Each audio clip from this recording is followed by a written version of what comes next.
ವಿಶೇಷ ಕಾರ್ಯಕ್ರಮಕ್ಕೆ ಮತ್ತೊಮ್ಮೆ ತಮಗೆಲ್ಲ ಸ್ವಾಗತ. ನಾನು ಚರ್ಚೆ ಮಾಡ್ತಾ ಇದ್ದೆ ಡಾಕ್ಟರ್ ಕಿಶೋರ್, ವೈದ್ಯಕೀಯ ನಿರ್ದೇಶಕರು ಆಯುರ್ಧಾಮ, ಶಶಿಕುಮಾರ್ ನಿರ್ದೇಶಕರು ಬ್ರೈನ್ ಸೆಂಟರ್ ಶಿಕ್ಷಣ ಸಂಶೋಧನಾ ಸಂಸ್ಥೆ. ಇವ್ರ ಜೊತೆಗೆ ನಾನು ಮತ್ತೆ ಚರ್ಚೆನ ಮಾಡ್ತೀನಿ. ಆದರೆ ಇಂಥ ಔಷಧಿಗಳನ್ನು ತೆಗೆದುಕೊಳ್ಳೋದು ಎಷ್ಟು ಸೂಕ್ತ ಅನ್ನುವಂಥ ಪ್ರಶ್ನೆ ಹೇಳುತ್ತೆ. ಏನೋ ಅಂದರೆ ಅದು ಪವರ್ ಇರುತ್ತೋ ಇಲ್ವೋ, ಉಪಯೋಗ ಆಗುತ್ತೋ ಇಲ್ವೋ ಪ್ರಶ್ನೆ ಬೇರೆ. ಏನಾದರೂ ಬೇರೆ ರೀತಿಯ ಒಂದು ಪರಿಣಾಮಗಳಾಗ್ಬಿಟ್ರೆ ಮಕ್ಕಳನ್ನು ಕಾಪಾಡುವಂಥವ್ರು ಯಾರು? ನಿಜಕ್ಕೂ ಈ ಔಷಧಿಗಳಲ್ಲಿ ಇಂಥ ಶಕ್ತಿ ಇದೆಯಾ? ಬನ್ನಿ ಇದ್ರ ಬಗ್ಗೆ ಮಾತಾಡಲಿಕ್ಕೆ ಈಗ ನಮ್ಮೊಂದಿಗೆ ಸಂಪರ್ಕದಲ್ಲಿದ್ದಾರೆ ಡಾಕ್ಟರ್ ವಿಶ್ವನಾಥ ಭಟ್, ಮಕ್ಕಳ ತಜ್ಞರು. ವಿಶ್ವನಾಥ ಭಟ್ರು ಏನು ಹೇಳ್ತಾರೆ ಕೇಳೋಣ.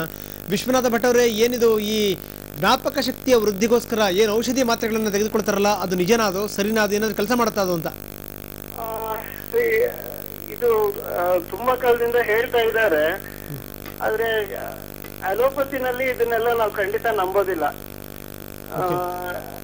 ಅಲೋಪತಿನಲ್ಲಿ ಒಂದು ಸತಿ ಮಗುಗೆ ಬುದ್ಧಿಮಾಂದ್ಯ ಆಗೋದ್ರೆ ಅದನ್ನ ಸರಿ ಮಾಡ್ಲಿಕ್ಕೆ ಮೆಡಿಸಿನ್ಸ್ ಇಲ್ಲ. ಅದನ್ನ ಆಧಾರವಾಗಿಟ್ಕೊಂಡು ಈ ಆಯುರ್ವೇದಿಕ್, ಯುನಾನಿ, ಆಲ್ಟರ್ನೇಟ್ ಮೆಡಿಸಿನ್ಸ್ ಅಲ್ಲಿ ಅದಕ್ಕೆ ನಾವು ಕ್ಯೂರ್ ಮಾಡ್ತೀವಿ, ಬುದ್ಧಿನ ಕಂಪ್ಲೀಟ್ ನಾರ್ಮಲ್ ಮಾಡ್ತೀವಿ ಅಂತೆಲ್ಲ ಕೆಲವು ಪ್ರಿಪರೇಷನ್ಸ್ ಇದೆ. ಅದು ಸೈಂಟಿಫಿಕಲಿ ಬೇಸ್ಡ್ ಪ್ರಿಪರೇಷನ್ಸ್ ಅಲ್ಲ. ಈಗ ಸೈಂಟಿಫಿಕಲಿ ಪ್ರೂವ್ ಆಗಿಲ್ಲ ಅಂತ ಪ್ರಿಪರೇಷನ್ಸ್ಗಳು ನಿತ್ಯ ನಿರಂತರವಾಗಿ ಮೆಡಿಕಲ್ ಶಾಪ್ಗಳಲ್ಲಿ ಸಿಗ್ತವೆ, ಜನ ಅದನ್ನು ಕುಡಿತಾರೆ. ಇದರ ಪರಿಣಾಮ ಏನಾಗಬಹುದು ಅಂತೀರಿ? ಅದು ಈಗ ನಾವು ವೀಸಿಂಗ್ ಕ್ಯೂರ್ ಮಾಡ್ತೀವಿ ಅಂತ ಹೇಳಿ ಕೆಲವು ಹೆವಿ ಮೆಟಲ್ಸ್ ಇರೋ ಪ್ರಿಪರೇಷನ್ಸ್ ಎಲ್ಲ ಕೊಡ್ತಾರೆ. ಅದನ್ನ ಒಂದು 15-20 ವರ್ಷ ತಗೊಂಡ್ 10-15 ವರ್ಷ ತಗೊಂಡ್ಮೇಲೆ ಅವ್ರಿಗೆ ಕಿಡ್ನಿ ಫೇಲ್ಯೂರ್ ಎಲ್ಲ ಆಗಿ patient Young person he will come to doctor with kidney failure. ಅದೇ ತರನೇ ಈ ಮೆಂಟಲ್ ಪ್ರಿಪರೇಷನ್ಸ್ ತಗೊಂಡು ಹೇಳೋದು ಕಷ್ಟ ಏನಾಗೋದು ಅಂತ. But I don't think it will work. ಅದು ವರ್ಕ್ ಆಗೋದಿಲ್ಲ. ಅದು ಓಕೆ. ಇಂಥವನ್ನ ತಡೆಗಟ್ಟಲಿಕ್ಕೆ ಏನ್ ಮಾಡ್ಬೇಕು ಅಂತೀರಿ ಭಟ್ರೆ? ಇದು ಆದಷ್ಟು ಅವೇರ್ನೆಸ್ ಕ್ರಿಯೇಟ್ ಮಾಡ್ಬೇಕು. ನಮ್ಮ ಹತ್ರ ಬಂದು ಪೇರೆಂಟ್ಸ್ ಕೇಳಿದಾಗ ಹೇಳ್ತೀವಿ ಅವ್ರಿಗೆ, ಇದು ನೀವು ಮೋಟಿವೇಟ್ ಮಾಡಿ ಮಗುನ, ಇದು ನಿಮ್ಮ ಮಗುನ ಎಷ್ಟು ಇಂಪ್ರೂವ್ ಮಾಡ್ಬೋದು ಅಂತ ನಿಮ್ಮ ಕೈಯೆಲ್ಲ ಇದೆ ಹೊರತು ಯಾವ ಇಲ್ಲ ಅಂತ ಹೇಳಿ ಕಳಿಸ್ತೀವಿ ಅವ್ರಿಗೆ. So we have to create awareness ಅಷ್ಟೇನೆ. ಓಕೆ. ಈಗ ನಮ್ಮ ಹತ್ರ ಬಂದಾಗ ನಾವು ಮಾಡ್ತೀವಿ ಅದನ್ನ, ಔಟ್ಸೈಡ್ ಹೆಂಗೆ ಕ್ರಿಯೇಟ್ ಅವೇರ್ನೆಸ್. ಓಕೆ. ಒಬ್ಬ ಮಕ್ಕಳ ತಜ್ಞರಾಗಿ ತಾವು ಹೇಗೆ ಮಕ್ಕಳನ್ನ ಮೋಟಿವೇಟ್ ಮಾಡಬಹುದು ಅಂತೀರಿ? ಈಗ ಈ ಬುದ್ಧಿಮಾಂದ್ಯ ಇರೋ ಮಕ್ಕಳು ಸ್ಪೆಷಲ್ ಮಕ್ಕಳು ಅವರು.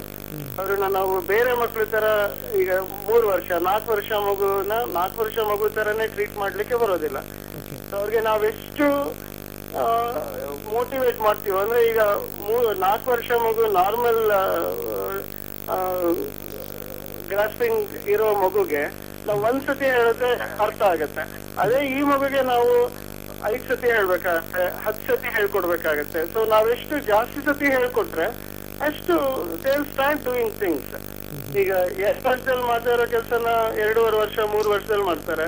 ಅದು ನಾವು ಎಷ್ಟು ಜಾಸ್ತಿ ಹೇಳ್ಕೊಡ್ತೀವೋ ಅಷ್ಟು ಬೇಗ ಅವರು ದೇ ವಿಲ್ ಇಂಪ್ರೂವ್. ಓಕೆ. ಧನ್ಯವಾದಗಳು ವಿಶ್ವನಾಥ್ ಭಟ್ರೆ, ನಮ್ಮ ಜೊತೆ ಮಾತಾಡೋದಕ್ಕೆ. ಡಾಕ್ಟರ್ ವಿಶ್ವನಾಥ್ ಭಟ್, ಮಕ್ಕಳ ತಜ್ಞರು. ಅವ್ರು ಹೇಳೋ ಪ್ರಕಾರ ಇಂಥವುಗಳನ್ನ ನಂಬಲಿಕ್ಕೆ ಸಾಧ್ಯನೇ ಇಲ್ಲ. ಯಾಕಂದರೆ ಇವ್ಯಾವೂ ಕೂಡ ಪ್ರೂವ್ ಆಗಿಲ್ಲ. ಅಸ್ತಮಾನ ಕಡಿಮೆ ಮಾಡ್ತೀವಿ ಅಂತ ಹೇಳಿ ಬೇರೆ ಬೇರೆಯವ್ರ ಔಷಧಿನ ಕೊಟ್ಟು ಒಂದು 20 ವರ್ಷಗಳ ನಂತರ ಯಾವ್ಯಾವ ಅಡ್ಡ ಪರಿಣಾಮಗಳಾಗಿದೆ ಅನ್ನೋದನ್ನು ನೀವು ನೋಡುತ್ತೀರಿ.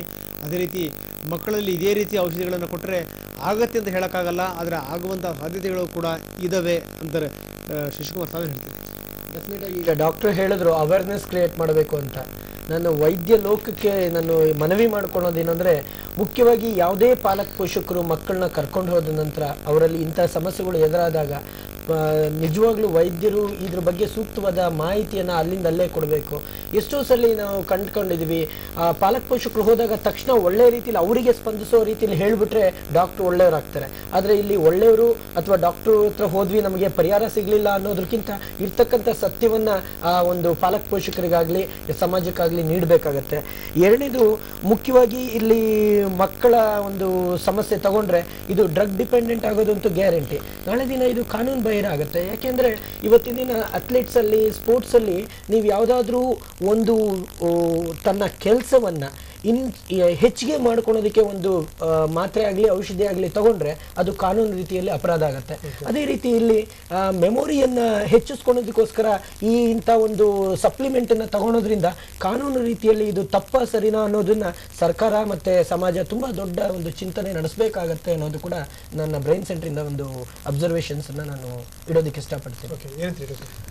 ಒಂದು ಪ್ರಮುಖವಾಗಿ ಡಾಕ್ಟರ್ ಭಟ್ ಅವರ ಪ್ರಶ್ನೆಗೆ ಉತ್ತರ ಕೊಡೋದಾದರೆ, ನಾವು ಬುದ್ಧಿಮಾಂದ್ಯತೆ ಬಗ್ಗೆ ಇಲ್ಲಿ ಚರ್ಚೆ ಮಾಡ್ತಾ ಇಲ್ಲ. ನಾವು ಮಾಡ್ತಾ ಇರೋದು ಮೆಮೊರಿ ಬಗ್ಗೆ. So memory something totally different from ಬುದ್ಧಿಮಾಂದ್ಯತೆ. ಸೊ ಬುದ್ಧಿಮಾಂದ್ಯತೆ ಬಗ್ಗೆ ಬಂದಾಗ ಚರ್ಚೆ ಬೇರೆ. ಇಲ್ಲಿ ಒಂದು ಕರೆಕ್ಷನ್ ಇದೆ. ಏನಂದ್ರೆ ನಮ್ಮಲ್ಲಿ ಏನಂತ ಮಾಡ್ತೀವಿ ಅಂತಂದ್ರೆ, ಮಕ್ಕಳುಗಳು ಸ್ವಲ್ಪ ಡಲ್ ಆಗ್ಲಿಕ್ಕೆ ಶುರು ಮಾಡೋದು ಅವ್ರನ್ನ ನಾವು ಯಾವ ಮಟ್ಟಕ್ಕೆ ಕಳಿಸ್ಬಿಡ್ತೀವಿ ಅಂತಂದ್ರೆ ಬುದ್ಧಿಮಾಂದ್ಯ ಅನ್ನೋ ಮಟ್ಟಕ್ಕೆ ಕಳಿಸ್ಬಿಡ್ತೀವಿ. ಏನಲ್ಲ, ಇನ್ನು ಮಕ್ಕಳ ಸ್ಥಿತಿ ಈ ತರ ಆದ್ರೆ ಬುದ್ಧಿಮಾಂದ್ಯರ ಸ್ಥಿತಿ ಯಾವ ರೀತಿ ಇರಬಾರ್ದು. ಬುದ್ಧಿಮಾಂದ್ಯತೆ ಒಂದು ಬೇರೆ ಒಂದು ಪ್ಯಾರಾಮೀಟರ್ ಅಸೆಸ್ ಮಾಡಬೇಕಾಗ್ತದೆ, ಮೆಮೊರಿ ಕಡಿಮೆ ಇರೋದು ಬೇರೆ ಒಂದು ಪ್ಯಾರಾಮೀಟರ್ ಅಸೆಸ್ಮೆಂಟ್ ಮಾಡಬೇಕಾಗ್ತದೆ. ಸೊ ಎರಡಕ್ಕೂ way of thinking, range of drugs definitely different. So ನಾವು ಅದರ ಬಗ್ಗೆ ಇವಾಗ ಚಿಂತನೆ ಮಾಡ್ತಕ್ಕಂಥ ಸೂಕ್ತವಾದಂಥ ಸಮಯ ಅಲ್ಲ. ಬುದ್ಧಿಮಾಂದ್ಯತೆಗೆ ಸಂಬಂಧಪಟ್ಟ ಹಾಗೆ ನನ್ನದು ಆದಂತಹ ವೈಯಕ್ತಿಕ ವಿಚಾರಗಳು ಇದೆ. ಆದರೆ ನಾವು ಇವಾಗ ಮಾತಾಡ್ತಕ್ಕಂಥ ಮೆಂಟಲ್ ಅಲರ್ಟ್ನೆಸ್ ಬಗ್ಗೆ, ಒಂದು ಮೆಮೊರಿ ಬಗ್ಗೆ, ಧೃತಿ ಸ್ಮೃತಿ ಅಂತ ನಾವೇನು ಹೇಳ್ತೀವಿ ಒಂದು. ಎರಡನೇದು ಅವ್ರು ಮಾಡ್ತಕ್ಕಂಥದ್ದು ವಿಚಾರ, ಹೆವಿ ಮೆಟಲ್ಸ್ ಹಾಕಿಬಿಡ್ತಾರೆ. ಯಾವುದೇ ಒಬ್ಬ ಜವಾಬ್ದಾರಿಯುತಂತಹ ವೈದ್ಯ, ಆಯುರ್ವೇದ ವೈದ್ಯ ವಿಶೇಷವಾಗಿ ಹೆವಿ ಮೆಟಲನ್ನು ಮೆಟಾಲಿಕ್ ಫಾರ್ಮಲ್ಲಿ ಕೊಡಲ್ಲ. Metals when consumed in metallic form is definitely toxic to the body. ಅದನ್ನು ಒಬ್ಬ ವಿದ್ಯಾವಂತನಾಗಿ, ಒಬ್ಬ ವೈದ್ಯನಾಗಿ ನಾನು ಒಪ್ಪಲಿಕ್ಕೆ ಸಿದ್ಧ ಇದ್ದೇನೆ. ಆದರೆ we always give medicines in the form of oxides. ಯಾವುದೇ ಮೆಟಲ್ಸ್ನ ಆಕ್ಸೈಡ್ ಫಾರ್ಮಲ್ಲಿ ಕೊಟ್ಟಾಗ ಡೆಫಿನೆಟ್ಲಿ ಸೇಫ್. ಯಾವುದರಲ್ಲಿ ಪಾಲಕ್ ಸೊಪ್ಪು ತೊಗೊಳ್ಳಿ, ಅದ್ರಲ್ಲಿ ಅರಸನಿಕ್ ಇರುತ್ತೆ. ಹಂಗನ್ಬಿಟ್ಟು ಪಾಲಕ್ ಸೊಪ್ಪು ತಿನ್ನೋದೇ ತಪ್ಪ ಅಂತ. ಹಿಂದಿನ ಕಾಲದಲ್ಲಿ ರಾಜರು ಮಹಾರಾಜರು ಬಂಗಾರ ತಟ್ಟಲ್ಲಿ ತಿಂತಾಯಿದ್ರು, ಬೆಳ್ಳಿ ಲೋಟದಲ್ಲಿ ನೀರು ಕುಡಿತಾಯಿದ್ರು. So any metal when consumed in a metallic form is toxic to the body.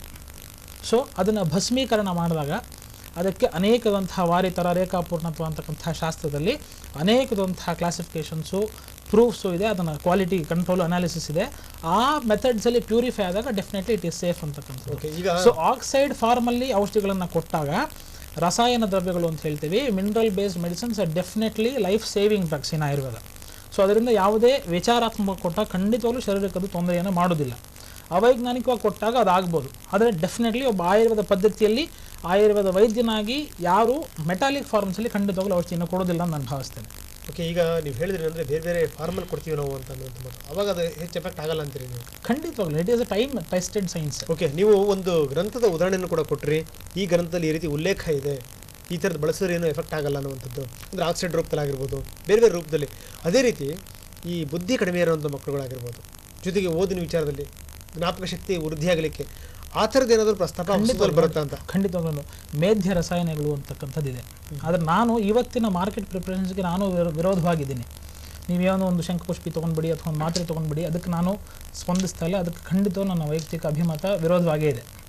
So ಆದರೆ ಮೇಧ್ಯ ರಸಾಯನಗಳು ಅಂತೇನಿದೆ, ಅದು ಆಯುರ್ವೇದದಲ್ಲಿ ಸುಮಾರು 14-15 ವರ್ಷದವರೆಗೂ ಅದನ್ನು ಪ್ರಯೋಗವನ್ನು ಮಾಡಿದಾಗ ಅಥವಾ ಆ ವಯಸ್ಸಿನ ಮುಂಚೆ ಪ್ರಯೋಗ ಮಾಡಿದಾಗ ಇರ್ತಕ್ಕಂಥ ಸ್ಮರಣಾಶಕ್ತಿ, ಬುದ್ಧಿಶಕ್ತಿ ಸ್ವಲ್ಪ ಮಾಡಿಫೈ ಆಗಲಿಕ್ಕೆ ಅನುಕೂಲ ಆಗುತ್ತೆ. ನಾ ಆ ಪಾಯಿಂಟ್ ಸ್ಪೆಸಿಫಿಕ್ ಪ್ರಾರಂಭದಲ್ಲಿ ಹೇಳಿದೆ, ನಿಮಗೆ ಟ್ಯಾಂಕೇ ಇಲ್ಲ ಅಂದರೆ ನೀರು ತುಂಬಿಸೋಕ್ಕಂತಹ ಕೆಪಾಸಿಟಿ ಎಲ್ಲಿ ಅಂತ. ಬುದ್ಧಿನೇ ಇಲ್ದಿರೋನಿಗೆ ಆಯುರ್ವೇದ ಔಷಧಿ ಕೊಟ್ಬಿಡ್ತೀನಿ, ನಿನಗೆ ಬುದ್ಧಿ ಬಂದುಬಿಡುತ್ತೆ, ಫಸ್ಟ್ ಟೈಮ್ ಬಂದುಬಿಡುತ್ತೆ ಅಂದರೆ ಒಬ್ಬ ಮುಟ್ಟಾಳ ಆಗಿಬಿಡ್ತೀನಿ ನಾನು. ಸೊ ಸೈಂಟಿಫಿಕ್ ಆಗಿ ನೋಡಬೇಕು. ಒಬ್ಬ ಶಾಸ್ತ್ರವನ್ನು ವಿಜ್ಞಾನದ ಒಂದು ಹಿನ್ನೆಲೆಯಲ್ಲಿ ನಾವು ನೋಡಿದಾಗ ಡೆಫಿನೆಟ್ಲಿ ನಾವು ಮಾಡ್ತಕ್ಕಂಥದ್ದು ಸೂಕ್ತ, ಸಮಂಜಸ ಅಂತ ಅನಿಸುತ್ತೆ.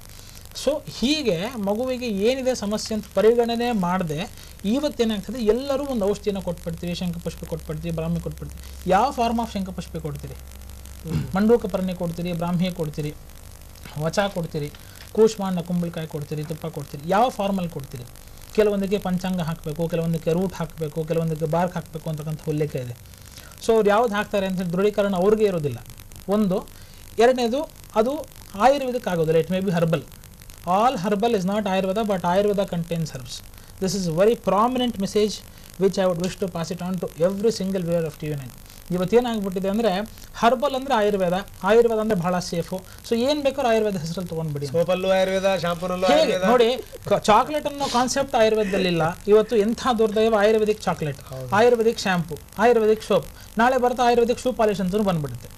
ಸೊ ಆಯುರ್ವೇದದಲ್ಲಿ ಏನಿದೆ ಅದನ್ನೇ ನೀವು ನೋಡಿಲ್ಲ ಸರಿಯಾಗಿ.